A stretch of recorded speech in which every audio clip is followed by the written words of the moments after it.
बातमी अकोल्यामधली अकोल्याच्या प्रभाग क्रमांक 20 मधून भाजपनं विजय इंगळे यांचं तिकीट कापलं।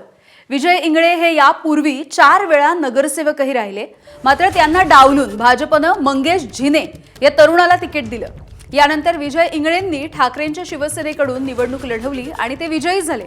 तब्बल 1839 मतांनी त्यांचा विजय झाला।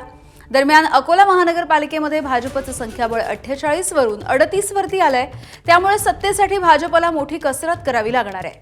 तर अकोल्यामध्ये भाजपचा पराभव माजी महापौर विजय अग्रवाल यांच्यामुळे झाला असा आरोपही विजय इंगळे यांनी केला आहे।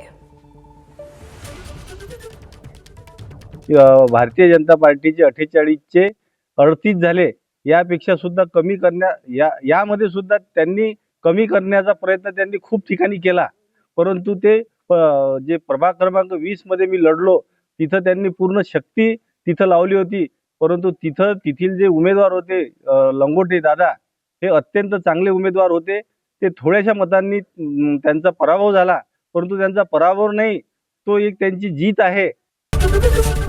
एबीपी माझा, उघडा डोळे बघा नीट।